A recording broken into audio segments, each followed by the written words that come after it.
जो दुईटी मुख्य अप्रोच रही गोटे है आम समस्ते जानू रियलिस्ट आउटा कंस्ट्रक्शनिस्ट जहाँ मुख्यतः एनवायरमेंटल सोशियोलॉजी बा परिवेश समाज शास्त्र को लेकर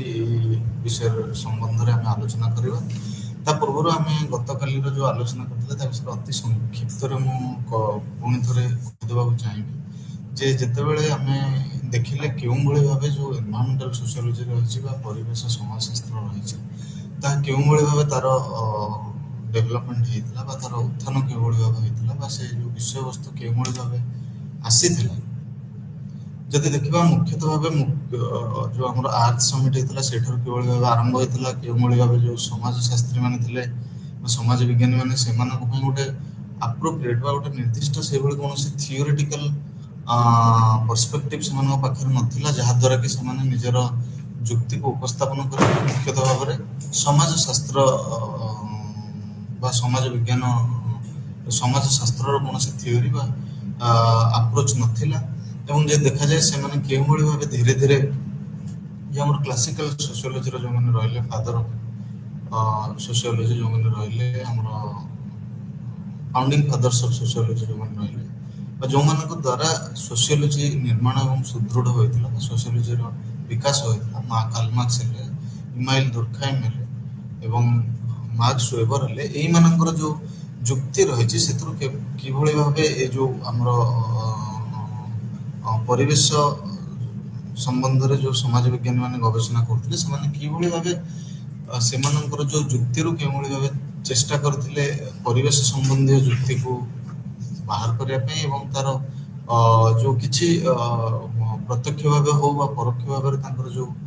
तर्जमा रही से संबंध में आलोचना करते आम से विषय खाली विस्तृत भाव आलोचना करते जो भाव कहते इमाइल दुर्खाइम सोशल सॉलिडारिटी से क्यों भाव चार्ल्स डार्विन जुक्ति को खंडन करते क्यों भाव गोटे आधुनिक समाज रे जो विभिन्नता यह क्यों भाव संघर्ष सृष्टि कर व्यक्ति विशेष मान मध्य जो प्राकृतिक संपद रही निजर जीवन जीविका निर्वाह करने बर लोक मैंने जीवन जीविका विभिन्न पंथा अवलंबन करेंगे कारण समस्त गोटे भिन्न जो रही बंचार जो आम जीवन अतिवाहित कर जो मध्यम रही रोजगार जो मध्यम रही तार से भाव विभिन्न पंथा चयन करेंगे जहाँ डार्विन कहते केवल लोक मैंने चाष निजर जमी द्वारा से निजर जीवन यापन करेंगे संघर्ष कर जो मैंने शक्तिशाली से केवल बचे और अन्य बची पारे ना ये कथा को से खंडन करते आम देखते कि मार्क्स वेबर आमर रेशनालीटी कथा कहते फॉर्मल रेशनालीटी और सब्सटेंशियल रेशनालीटी कथा से सब किंतु कहते क्यों भाव गोटे आधुनिक सोसाइटी जो आमर रेशनालीटा ब्यूरोक्रेटाइजेशन द्वारा जो सब्सटेंशियल रेशनालीटी गोटे जो आम कनसेप्ट से देते सेठारे किभली भाव परिवेश गोटे सब्सटेंशियल रेशनालीटी अंग हो पार कि मुख्यतः भाव क्यों भाव जो मैंने आम स्टेट रही से किभली भाव अणदेखा करते आम आलोचना करते कार्ल मार्क्स संबंध में मार्क्स जो मेटाबॉलिक रिफ्ट थियोरी रही किभली भाव जॉन बेलामी फोस्टर से क्यों भाव समालोचना करते जो समाज विज्ञानी मैंने कहते मार्क्स सब बेले परिवेश को अणदेखा करते मार्क्स लेखार परिवेश कौन परिवेश संबंध में से आदौ आलोचना करना से जो जुक्ति को से खंडन करते से कहते क्यों भाव जो आमर मार्क्स मेटाबॉलिक रिफ्ट बा जो ग्रामीण समाज और शहरी समाज रूरल और इंडस्ट्रियल जो सोसाइटी रही किभली भाव प्रभेद दर्शाई कहते गोटे ग्रामीण संप्रदाय गोटे ग्रामीण जन समाज किभली भाव जो से तार जो नेचुरल सराउंडिंग रही प्राकृतिक जो संपद रही जमी है चाष है जो छाड़ी जाऊँगी कि बाहर कर दि जाऊँगी पुंजीपति मैंने बाहर कर दौरान निजे जमी को अख्तियार कर प्रोलेटेरिएट है श्रमिक भाव में जाए कल कारखाना सहर अंचल कम कर जो प्रकृति सहित जो निबिड़ता था धीरे धीरे किभली भाव क्षय घटुचे से जो निबिड़ता क्षय होगा द्वारा किभली भाव प्रकृति प्रभावित होता द्वारा गोटे नकारात्मक ये भाव से तार उदाहरण देते मार्क्स एवं ଯଦି ଦେଖିବା ଆଜିର ଯୋଉ ଆମର ଆଲୋଚନା ହେଉଛି, ଆଜି ଆମର ଆଲୋଚନା ମୁଖ୍ୟତଃ ଭାବେ ଦୁଇଟି ମୁଖ୍ୟ ବିଷୟବସ୍ତୁକୁ ନେଇ କରିବା। ଗୋଟେ ହେଉଛି ରିଅଲିଷ୍ଟ, ଆଉ ଗୋଟେ ହେଲା କନଷ୍ଟ୍ରକ୍ସନିଷ୍ଟ ଡିବେଟ୍। ଯୋଉଠି ଆମେ ଦେଖିବା ରିଅଲିଜିମ୍ ମାନେ ବେସିକାଲି ବା ଅର୍ଥ ଆମେ କହିବାକୁ ଗଲେ ଯଥାର୍ଥବାଦିତା କହିଥାଉ ବା ବାସ୍ତବବାଦ ବୋଲି କହିଥାଉ। ଏହାର ଅର୍ଥ ହେଉଛି ମୁଖ୍ୟତଃ ମାନେ ଯଦି ଦେଖିବା ରିଅଲିଜିମ୍ କହିଲେ ଏଇଟା ଗୋଟେ ଯୋଉ ଆମର ବୈଜ୍ଞାନିକ ପଦ୍ଧତି ଯାହା ଦ୍ୱାରା ଆମେ ପରିବେଶକୁ ବା ଯୋଉ ଆମର ପରିବେଶକୁ ଆମେ ବୁଝିଥାଉ। ଏବଂ ଯଦି କୁହାଯାଏ ଯୋଉ ରିଅଲିଜିମ୍ ରହିଛି, ତା ରିଅଲିଜିମ୍ ର ଅର୍ଥ ହେଲା ଯେ ଯୋଉ ଆମ ପୃଥିବୀରେ ଆମେ ଯୋଉ ବସବାସ କରୁଛୁ, ଏ ଯୋଉ ପୃଥିବୀ ରହିଛି ବା ଏ ଯୋଉ ଆମେ ଯୋଉ ପୃଥିବୀରେ ଆମେ ବସବାସ କରୁଛୁ, ଏହା କେଉଁଭଳି ଭାବେ ନିର୍ମିତ ନା ଏହାର ଯୋଉ ଆମର ଷ୍ଟ୍ରକ୍ଚର୍ସ ରହିଛି ଏବଂ ତା ଦେହରେ ଯୋଉ ଘଟଣା ସବୁ ଘଟୁଛି ବା ତାର ଯୋଉ ବିଷୟବସ୍ତୁ ରହିଛି, ଏହା ସବୁବେଳେ ଗୋଟେ ମଣିଷର ବା ହ୍ୟୁମାନ୍ ଏକ୍ସପିରିଏନ୍ସ ଯୋଉ ରହିଛି ବା ମଣିଷର ଯୋଉ ଅନୁଭୂତି ରହିଛି, ତାର ଯୋଉ କନସିୟସନେସ୍ ରହିଛି, ତାର ଯୋଉ ଚେତନା ରହିଛି ବା ତାର ଯୋଉ ପରସେପସନ୍ ରହିଛି ବା ତାର ଯୋଉ ଚିନ୍ତାଧାରା ରହିଛି, ତାଠାରୁ ସେ ସମ୍ପୂର୍ଣ୍ଣ ଭାବେ ଅଲଗା। ଏବଂ ସେ ଉଦାହରଣ ଦେଇଛନ୍ତି ଯେ ଆମେ ଦେଖିବା ଯଦି ଆମେ ରିଅଲିଜିମ୍ ବା ଯୋଉମାନେ ରହିଲେ ରିଅଲିଷ୍ଟ ମାନେ ଯୋଉମାନେ ରହିଲେ ଯେ ଏଇ ଚିନ୍ତାଧାରାକୁ ନେଇକିରି ଯୋଉମାନେ ନିଜର ଦାର୍ଶନିକ ଯୋଉ ଆମର ଯୁକ୍ତି ଉପସ୍ଥାପନ କରିଛନ୍ତି, ସେମାନେ କହିଛନ୍ତି ଯେ କେଉଁଭଳି ଭାବରେ ଯୋଉ ଆମର ପ୍ରାକୃତିକ ଜୀବନ ରହିଛି ବା ପ୍ରାକୃତିକ ଜୀବନ ରହିଛି, ତା କେଉଁଭଳି ଭାବେ ଆମର ଗୋଟେ ଭୌଗୋଳିକ ପରିଧି ହଉ କିମ୍ବା ଗୋଟେ ନଦୀ ହଉ, ଗୋଟେ ପର୍ବତ ହଉ, ଆଉ ଗୋଟେ ନିର୍ଦ୍ଦିଷ୍ଟ ଜୀବ ହଉ କିମ୍ବା ଗୋଟେ ପକ୍ଷୀ ହୁଅନ୍ତୁ, ଏଇ ଯୋଉ କିମ୍ବା ଗୋଟେ ଯୋଉ ଆମର ଜଳବାୟୁ ରହିଛି, ଏଗୁଡ଼ିକ କେଉଁଭଳି ଭାବେ ସବୁବେଳ ପାଇଁ ଗୋଟେ ସ୍ୱାଧୀନ ଏବଂ ସେମାନେ କେବଳ ଏବଂ ତାଙ୍କର ଯୋଉ ସ୍ଥିତି ରହିଛି ତାହା କେଉଁଭଳି ଭାବେ ମଣିଷ ସମାଜ ର ଯୋଉ ଚିନ୍ତାଧାରା ରହିଛି ବା ମଣିଷ ସମାଜର ଯୋଉ ଅନୁଭୂତି ରହିଛି, ମଣିଷ ସମାଜର ଯୋଉ ଘଟଣା ଗୁଡ଼ିକ ଘଟୁଛି, ତାଠାରୁ ସେ ଯୋଉ ପରିବେଶ ହେଲା, ପାଣିପାଗ ହେଲା, ସେ ଯୋଉ ଜୀବଜନ୍ତୁ ମାନେ ହେଲେ, ସେମାନେ କେଉଁଭଳି ଭାବେ ଭିନ୍ନ ଏବଂ ସେମାନେ ମଣିଷର ସଂସ୍ପର୍ଶରୁ କେଉଁଭଳି ଭାବେ ଅଲଗା ହେଇ ରହିଛନ୍ତି, ତାହା ସମ୍ବନ୍ଧରେ ସେମାନେ ଯୁକ୍ତି ଉପସ୍ଥାପନ କରନ୍ତି। ଏବଂ ତାଙ୍କର କହିବା କଥା ଯେ ଏଇ ଯୋଉ ତାଙ୍କର ଯୋଉ ସ୍ଥିତି ରହିଛି ତାକୁ ବା ପରିବେଶର ଯୋଉ ସ୍ଥିତି ରହିଛି ତାକୁ ବୁଝିବା ପାଇଁ ହେଲେ ଆମର ଯୋଉ ମଣିଷ ମାନଙ୍କର ଯୋଉ ଆମର ସେନ୍ସରୀ ଅର୍ଗାନ ରହିଛି ବା ସେନ୍ସ ରହିଛି ବା ଆମର ଯୋଉ ଆମେ ଯେଉଁଭଳି ଭାବେ କହୁ ଆମେ ଦେଖିବା, ଛୁଇଁବା ବା ତାକୁ ଆଘ୍ରାଣ କରିବା, ଏସବୁ ଯୋଉ ଆମର ସେନ୍ସ ଗୁଡ଼ିକ ରହିଛି, ତା ଦ୍ୱାରା ହିଁ ଆମେ ସେ ଯୋଉ ପରିବେଶକୁ ଆମେ ଜାଣିପାରିବା। ଏହା ମୁଖ୍ୟତଃ ଭାବେ ଯୋଉ ଯଥାର୍ଥବାଦୀ ମାନେ ରହିଲେ ବା ଯୋଉ ବାସ୍ତବବାଦୀ ମାନେ ରହିଲେ ସେମାନଙ୍କର ଯୁକ୍ତି ହେଉଛି ଏହା। ଏବଂ ସେମାନଙ୍କର କହିବା କଥା ଯେ ଏଇ ଯୋଉ ଅବଜେକ୍ଟିଭ ରିଆଲିଟି ରହିଛି ତାକୁ ବୁଝିବା ପାଇଁ ଆମେ ବୁଝିବା ନିହାତି ଦରକାର ଏବଂ ଏହା ବୁଝାଯାଇ ପାରିବ ଏବଂ ଏହାର ତର୍ଜମା କରାଯାଇ ପାରିବ। ଏବଂ ଯଦି ଦେଖାଯାଏ ଏଇ ଯୋଉ କ୍ରିଟିକାଲ ରିଅଲିଜିମ୍ ଯୋଉ ସ୍କୁଲ ରହିଲା ବା ଯୋଉ ଆମର କିଛି ଗୁଡ଼ିଏ ଯୋଉ ଆମର ସମାଜ ବିଜ୍ଞାନରେ ରହିଲେ ଯୋଉମାନେ ଏଇ ଯୋଉ ଆପ୍ରୋଚକୁ ନେଇ ବା ଏ ଯୋଉ ଚିନ୍ତାଧାରା ଏ ଦିଗନ୍ତକୁ ନେଇ ଯୋଉମାନେ କାମ କରିଛନ୍ତି, ସେମାନଙ୍କ ମଧ୍ୟରେ ଯଦି ଦେଖିବା ଆମେ ରୟ ଭାସ୍କର ହେଲେ, ମାର୍ଗାରେଟ୍ ଆଥର ହେଲେ, ଆନ୍ଦ୍ର୍ୟୁ ସେରେଟ୍ ହେଲେ, ଏଇମାନେ ହିଁ ମୁଖ୍ୟତଃ ଭାବରେ ଏଇ ଯୋଉ ଚିନ୍ତାଧାରାକୁ ନେଇ ବା ଦର୍ଶନ ଏଇ ଯୋଉ ଆମର ଚିନ୍ତାଧାରାକୁ ନେଇ ହିଁ ଏମାନେ ତାଙ୍କର ଯୁକ୍ତି ଉପସ୍ଥାପନ କରିଥିଲେ। ଏବଂ ଯଦି ଦେଖାଯାଏ ଏ ଯୋଉ ରିଅଲିଜିମ୍ ରହିଛି ବା ଏ ଯୋଉ ଆମର ଯଥାର୍ଥବାଦିତା ରହିଛି, ଏହା କେଉଁଭଳି ଭାବେ ପରିବେଶ ସମାଜ ବିଜ୍ଞାନ ସହିତ ସଂଶ୍ଳିଷ୍ଟ। ଯଦି ଆମେ ଦେଖିବା ସେମାନେ ଯୋଉ ଆମର ଯୋଉମାନେ ବିଜ୍ଞାନୀ ମାନେ ରହିଲେ, ସେମାନେ ମୁଖ୍ୟତଃ ଭାବେ କଣ ତାଙ୍କର ଯୁକ୍ତି, ମୁଖ୍ୟ ଯୁକ୍ତି ହେଲା ଯେ ଯୋଉ ପରିବେଶ ରହିଛି ଏବଂ ପରିବେଶରେ ଯୋଉ ଗୁଡ଼ିଏ ଅସୁବିଧା ଦେଖାଯାଇଛି ବା ଯୋଉ କ୍ରାଇସିସ୍ ଦେଖାଯାଇଛି ଆମେ କହିଥାଉ, ସେ କ୍ରାଇସିସ୍ ଗୁଡ଼ିକ କେଉଁଭଳି ଭାବେ ପ୍ରକୃତରେ ହଉଛି ବା ତାର କୋଉଭଳି ଭାବେ ଯଥାର୍ଥତା ଅଛି ବା ସେଗୁଡ଼ିକ କେତେ ଦୂର ପର୍ଯ୍ୟନ୍ତ ବାସ୍ତବବାଦୀ, ସେଗୁଡ଼ିକ ସେମାନେ ମୁଖ୍ୟତଃ ଭାବରେ ସବୁବେଳ ପାଇଁ ତର୍ଜମା କରିଥାନ୍ତି। ଏବଂ ଯଦି ଦେଖାଯାଏ ଏଇ ଯୋଉ ମଡେଲ ରହିଛି ବା ଏଇ ଯୋଉ ଦିଗନ୍ତ ରହିଛି ଏହା ସବୁବେଳେ ଗୋଟେ ଆମର ଯୋଉ ସାହାଯ୍ୟ କରିଥାଏ ଆମକୁ ବୁଝିବାରେ ଯେ ଏଇ ଯୋଉ ପୃଥିବୀରେ ଯୋଉ ପରିବେଶ ସମ୍ବନ୍ଧୀୟ ଯୋଉ ଘଟଣା ଅଘଟଣା ଦୁର୍ଘଟଣା ଯୋଉ ଜିନିଷ ଗୁଡ଼ିକ ଘଟୁଛି ଏଇ ସବୁ ଗୁଡ଼ିକ କେଉଁଭଳି ଭାବେ ସେମାନେ ଗୋଟେ ବାସ୍ତବବାଦୀ ଦୃଷ୍ଟିକୋଣରୁ କେଉଁଭଳି ଭାବେ ତର୍ଜମା କରୁଛନ୍ତି ଏହା ଅନେକାଂଶରେ ସାହାଯ୍ୟ କରିଥାଏ ବୁଝିବା ପାଇଁ ଯେ ପ୍ରକୃତରେ ଯୋଉ ପରିବେଶ ସମ୍ବନ୍ଧୀୟ ଯୋଉ ଘଟଣା ଗୁଡ଼ିକ ଘଟୁଛି ତା ସମ୍ବନ୍ଧରେ ଜାଣିବା ପାଇଁ। ଏବଂ ଯଦି ଦେଖାଯାଏ ଏହା କେଉଁଭଳି ଭାବେ ଏଇ ଯୋଉ ସ୍କୁଲ ରହିଛି ବା ଏ ଯୋଉ ଦିଗନ୍ତ ରହିଛି ଏହା ଦ୍ୱାରା କଣ ହେଇଥାଏ ନା ସବୁବେଳେ ଗୋଟେ ପ୍ରକୃତିକୁ ଆମେ ଯୋଉ ତାର ପ୍ରାକୃତିକ ବ୍ୟବସ୍ଥା ରହିଛି ଏବଂ ତାର ଯୋଉ ପ୍ରଣାଳୀ ରହିଛି ଯାହା ଦ୍ୱାରା ଏହା ସବୁବେଳେ ଚାଲିଥାଏ ବା ପରିଚାଳିତ ହୋଇଥାଏ ସେ ସମ୍ବନ୍ଧରେ ଆମେ ଜାଣିବା ପାଇଁ ଚାହାନ୍ତି। ଏହା ମୁଖ୍ୟତଃ ଭାବରେ ସଂଶ୍ଳିଷ୍ଟ କାହା ସହିତ ଥାଏ ନା ଆମର ଯୋଉ ଫିଜିକାଲ ୱାର୍ଲଡ ରହିଛି ବା ଯୋଉ ପ୍ରାକୃତିକ ଯୋଉ ଆମର ପୃଥିବୀ ରହିଛି ତା ଦ୍ୱାରା ହିଁ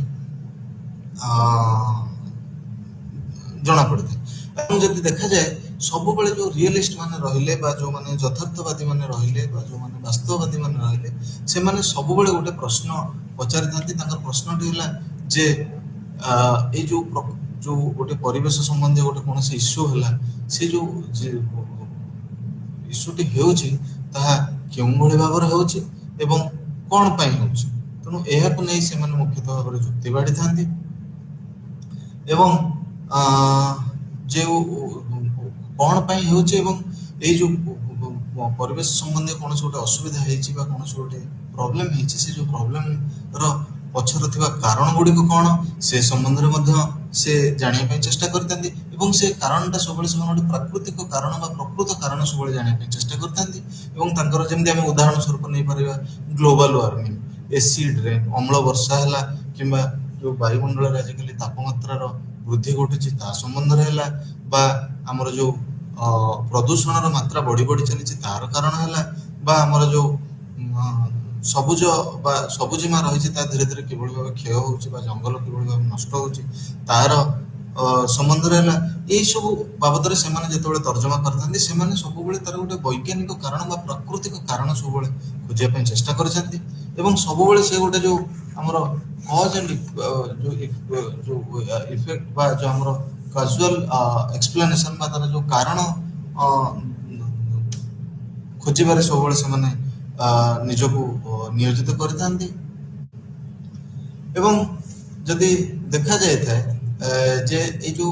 ଆମେ ଯଦି ଦେଖିବା ଏଇ ଯୋଉ ରିଏଲିଷ୍ଟ ମାନେ ରହିଥିଲେ ସେମାନେ ସବୁବେଳେ ଚେଷ୍ଟା କରନ୍ତି ଏଇ ଯୋଉ ତାଙ୍କର ପ୍ରକୃତରେ ଯୋଉ ପରିବେଶରେ ଯୋଉ ସମସ୍ୟା ଗୁଡ଼ିକ ଦେଖାହେଇଛି ବା ପରିବେଶ ସମ୍ବନ୍ଧରେ ଯୋଉ ସମସ୍ୟା ଗୁଡ଼ିକ ଉପୁଜୁଛି ସେଇ ସମସ୍ୟା ଗୁଡ଼ିକର ପ୍ରକୃତ କାରଣ ଖୋଜିବା ସହିତ ତାକୁ କେଉଁଭଳି ଭାବେ ଗୋଟେ ପଲିସି ବା ତାର ଆମର ଯୋଉ ସରକାରଙ୍କର ଯୋଉ ସରକାରୀ ଯୋଜନା ରହିଛି ବା ଦେଶର ଗୋଟେ ଯୋଜନା ହଉ କିମ୍ବା ଗୋଟେ ଯୋଉ ଆମର ରାଜନୈତିକ ଆଟେନସନ ହଉ ବା ପଲିଟିକାଲ ଆଟେନସନ ହଉ ଏହାକୁ କେଉଁଭଳି ଭାବେ ସେମାନେ ତାର କାରଣଟିକୁ ଖୋଜି ସବୁବେଳେ ପାଇଁ ତାକୁ ଉପସ୍ଥାପନ କରିବା ପାଇଁ ଚାହିଁଥାନ୍ତି ଯାହାଦ୍ୱାରା କି କଣ ହବ ନା ତାର ଗୋଟେ ସମାଧାନର ରାସ୍ତା ଖୋଜା ଯାଇପାରିବ। ଏବଂ ଯଦି ଦେଖାଯାଏ ସେ ସବୁବେଳେ ପାଇଁ ମୂଳରୁ ଯଦି ଆମେ ଦେଖିବା ଯୋଉ ରିଏଲିଷ୍ଟ ସେମାନେ କେଉଁଭଳି ଭାବେ ତର୍ଜମା କରିଛନ୍ତି ନା ସେମାନେ ସବୁବେଳେ ପାଇଁ କହିଛନ୍ତି ଯେ ଯୋଉ ଆମର ଯଦି ଆମେ ଗ୍ଲୋବାଲ ଲେଭେଲ ବା ବିଶ୍ୱ ସ୍ତରରେ ଦେଖିବା ଯେ ଯୋଉ ପରିବେଶ ପ୍ରଦୂଷଣ ହଉଛି ବା ପରିବେଶ ସମ୍ବନ୍ଧୀୟ ଯୋଉ ସମସ୍ୟା ଗୁଡ଼ିକ ଉପୁଜୁଛି ତାହା ମୁଖ୍ୟତଃ ଭାବେ ଯୋଉ ଆମର ଇଣ୍ଡଷ୍ଟ୍ରିଆଲାଇଜେସନ ଯୋଗୁଁ ହିଁ ହଉଛି ବା ଯୋଉ ଅର୍ବାନାଇଜେସନ ଇଣ୍ଡଷ୍ଟ୍ରିଆଲାଇଜେସନ ଏଇଥିପାଇଁ ବୃଦ୍ଧି ଘଟିଛି ଦିନକୁ ଦିନ ଏବଂ ଜନବସତିର ବୃଦ୍ଧି ସହରାଞ୍ଚଳର ବିକାଶ ଏବଂ ଏହା ଦ୍ୱାରା ଯୋଉ କଳକାରଖାନା ଏକାଧିକ ମାତ୍ରାରେ ଯୋଉ ଅନେକ ସଂଖ୍ୟକ ଯୋଉ କଳକାରଖାନାର ସ୍ଥାପନା ହେବା ଦ୍ୱାରା ଏସବୁ ଅସୁବିଧା ହେଉଛି ଏବଂ ସିଏ ମଧ୍ୟ ଦେଖେଇଛନ୍ତି ବା ସବୁବେଳେ ତର୍ଜମା କରନ୍ତି କେଉଁଭଳି ଭାବେ ଏହା ସମାଜକୁ ପ୍ରଭାବିତ କରିଥାଏ। ଏବଂ ଯଦି ଦେଖିବା ଯୋଉ ଆମର ଆଲୋଚନା ଗୁଡ଼ିକ ରହିଛି ସେ ଆଲୋଚନା ଗୁଡ଼ିକର ମୁଖ୍ୟ ବିଷୟବସ୍ତୁ ଦେଖିବା ସେମାନେ ମୁଖ୍ୟତଃ ଭାବରେ ତାଙ୍କର ଯୁକ୍ତି ହେଲା ଯେ ପ୍ରକୃତିର ତାର ନିଜର ଯୋଉ ଆମର ସଞ୍ଚାଳିତ ହେବାର ଗୋଟେ ତାର ନିଜର ଗୋଟେ ଯୋଉ କହନ୍ତି ଆମେ ଯୁକ୍ତି ଅଛି ଏବଂ ତାର ସେ ଯୋଉ ପ୍ରକୃତି ଯୋଉ ହିସାବରେ ତାର ପରିଚାଳିତ ହୋଇଥାଏ ତାହା ସବୁବେଳେ ମଣିଷ ସମାଜ ସହିତ ଇଣ୍ଟରାକ୍ସନ ବା ତାର ଯୋଉ ମଣିଷ ସମାଜ ସହିତ ଯୋଉ ମଣିଷ ସମାଜର ପ୍ରକୃତି ସହିତ ଯୋଉ ସମ୍ପର୍କ ରହିଛି ତାକୁ ନେଇକରି ପରିଚାଳିତ ହୋଇଥାଏ। ତେଣୁ ଏଇ ଯୋଉ ବିଷୟ ଗୁଡ଼ିକ କହିବା ବେଳେ ସେମାନେ ମୁଖ୍ୟତଃ ସବୁବେଳେ ଆମେ ଜାଣିବା କଥା ଯେ ରିଏଲିଷ୍ଟ ମାନେ ବା ରିଏଲିଜିମ ଯୋଉ ପର୍ସପେକ୍ଟିଭ ରହିଛି ସେମାନେ ମୁଖ୍ୟତଃ ପ୍ରଧାନତଃ ସବୁବେଳେ ପ୍ରାୟୋରିଟି ବା ସବୁବେଳେ ଯୋଉ ଆମକୁ କୁହନ୍ତି ଇମ୍ପୋର୍ଟାନ୍ସ ଦେଇଥାନ୍ତି କାହାକୁ ନା ସେମାନେ ପ୍ରାକୃତିକ କାରଣ ଗୁଡ଼ିକ ହିଁ ଇମ୍ପୋର୍ଟାନ୍ସ ଦେଇଥାନ୍ତି ବା ପ୍ରାଧାନ୍ୟ ଦେଇଥାନ୍ତି। ଏବଂ ଯଦି ଦେଖାଗଲା ଯେ ଯୋଉ ରେମଣ୍ଡ ମର୍ଫି ଆମର ରହିଲେ ସେ କେଉଁଭଳି ଭାବେ ସବୁବେଳେ ଗୋଟେ ଯୋଉ ମ୍ୟାଟେରିଆଲ ଆସ୍ପେକ୍ଟ ବା ଯୋଉ ପ୍ରାକୃତିକ ଆମର କାରଣ ଗୁଡ଼ିକ ରହିଛି ଯୋଉ ଆମର ନ୍ୟାଚୁରାଲ ୱାର୍ଲଡ ବା ପ୍ରାକୃତିକ ସମାଜରେ ତାହାର କାରଣ ତାହାର ଯୋଉ ଆମର ପ୍ରଭାବ ରହିଛି କିମ୍ବା ତାର ଯୋଉ ସମ୍ପର୍କ ରହିଛି ମଣିଷ ସମାଜ ସହିତ ତା ସମ୍ପର୍କରେ ସେ କହିଥିଲେ ଏବଂ ସେ କହିଥିଲେ ଯେ ଯେ ଯୋଉମାନେ ଯୋଉ ପରିବେଶରେ ଯୋଉ ବା ଆମର ଜଳବାୟୁ ହଉ ବା ପରିବେଶ ହଉ ସେଠାରେ ଯେତେବେଳେ କୌଣସି ସମସ୍ୟା ଦେଖାଯାଇଥାଏ ତାକୁ ଆମେ କେବେ ହେଲେ ଅଣଦେଖା କରିବା କଥା ନୁହେଁ ଏବଂ ସବୁବେଳେ ଆକୁ ଗୋଟେ ବାସ୍ତବବାଦୀ ଦୃଷ୍ଟିକୋଣରୁ ଦେଖିବା କଥା। ଯେଉଁଭଳି ଭାବେ ସେ ଉଦାହରଣ ଦେଇଥିଲେ ଯେ ଯେ ଆମର ଯୋଉ ଆମର କ୍ଲୋରୋଫ୍ଲୋରୋ କାର୍ବନର ଏମିସନ ବା କ୍ଲୋରୋଫ୍ଲୋରୋ କାର୍ବନ ଯୋଉ ଆମର ଜଳ ବାୟୁମଣ୍ଡଳ ମିଶୁଛି ତା ଦ୍ୱାରା ଯୋଉ ଆମର ଓଜୋନ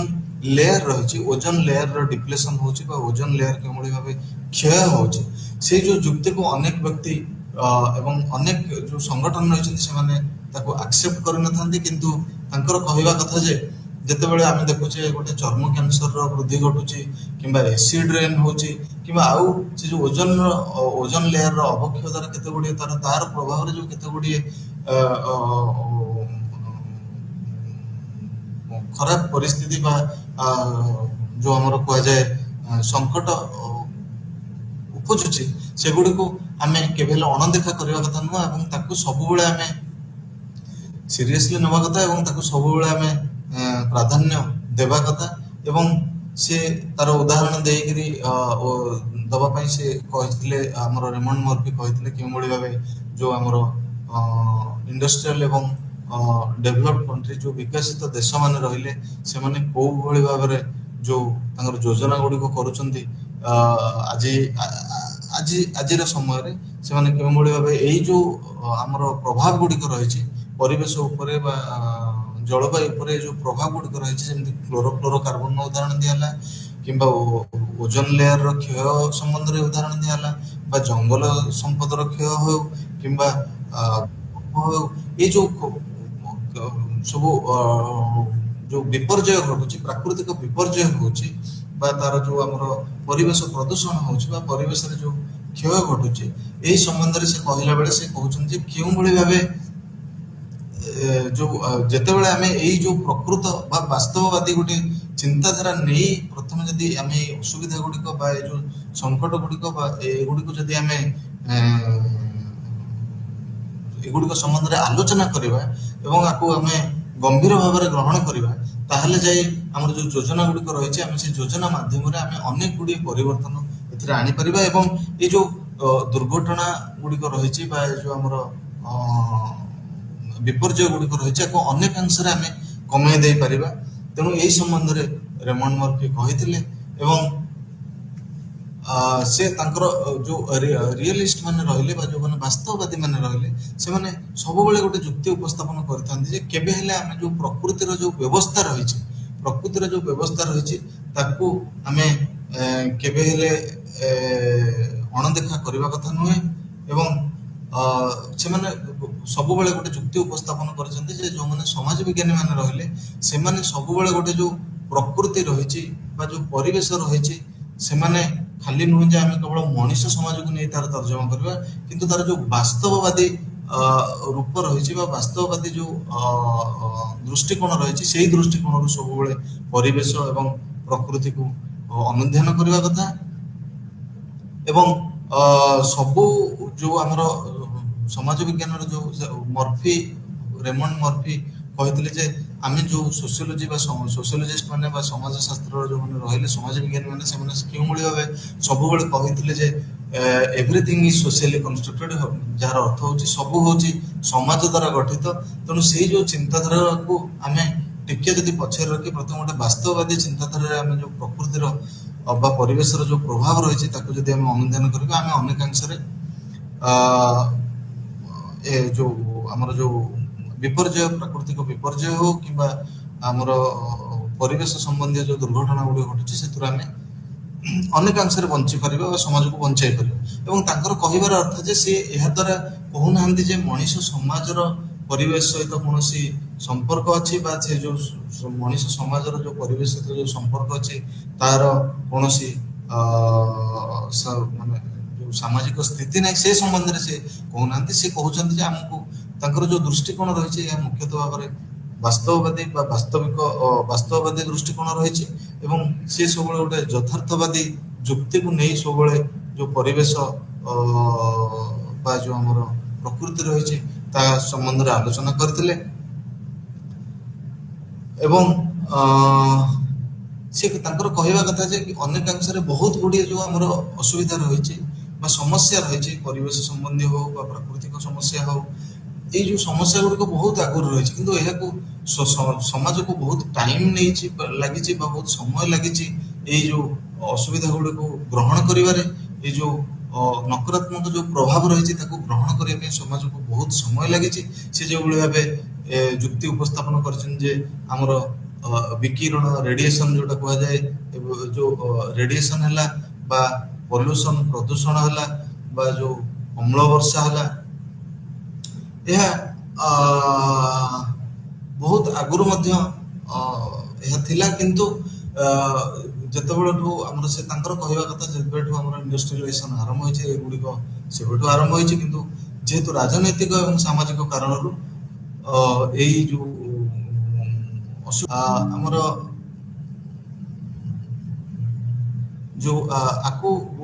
ଏଇ ଯୋଉ ଆପ୍ରୋଚ ରହିଛି ବା ଯୋଉ ଏଇ ଯୋଉ ଯଥାର୍ଥବାଦୀ ଚିନ୍ତାଧାରା ବା ବାସ୍ତବବାଦୀ ଚିନ୍ତାଧାରା ରହିଛି ତାକୁ ସେଇ ଯୋଉ ଚିନ୍ତାଧାରା ସମାଲୋଚନାରୁ ମୁକ୍ତ ନଥିଲା। ଅନେକ ଗୁଡ଼ିଏ ସମାଜ ବିଜ୍ଞାନୀ ଏହାକୁ ସମାଲୋଚନା କରିଥିଲେ ଏବଂ ମୁଖ୍ୟତଃ ଭାବରେ ଯଦି ଦେଖିବା ସେମାନେ କହିଥିଲେ ଯେ ଯୋଉ ଆମର ପ୍ରକୃତରେ ଯଦି ଅବଜେକ୍ଟିଭଲି ଆମେ ଜାଣିବା ପାଇଁ ଚାହିଁବା ପ୍ରକୃତରେ ବାସ୍ତବ କାରଣ ବା ପ୍ରକୃତ କାରଣ ଜାଣିବା ପାଇଁ ଯଦି ଆମେ ଚେଷ୍ଟା କରିବା ଜାଣିବା ପାଇଁ ଯେ ଆମେ ଯୋଉ ସାଂସ୍କୃତିକ ବା ଯୋଉ ସାମାଜିକ କାରଣ ଗୁଡ଼ିକ ରହିଛି ଯଦି ତାକୁ ଆମେ ପରିବେଶଠୁ ଅଲଗା କରିବା ତାହେଲେ ଆମେ କେବେ ବି ପରିବେଶ ବା ଯୋଉ ଆମର ପ୍ରାକୃତିକ ପରିବେଶ ହଉ ବା ପରିବେଶରେ ଯୋଉ ସମସ୍ୟା ଗୁଡ଼ିକ ଉପୁଜୁଛି ତାକୁ ଆମେ କେବେ ହେଲେ ଠିକ ଭାବରେ ବୁଝିପାରିବା ନାହିଁ। ତେଣୁ ସବୁବେଳ ପାଇଁ ଯୋଉ ସାମାଜିକ ଏବଂ ସାଂସ୍କୃତିକ ଯୋଉ ବ୍ୟବସ୍ଥା ରହିଛି ତାହା କେଉଁଭଳି ଭାବେ ପରିବେଶକୁ ପ୍ରଭାବିତ କରୁଛି ତାହାକୁ ନେଇକରି ସେହି ଦୃଷ୍ଟିକୋଣରୁ ଆମେ ଦେଖିବା କଥା।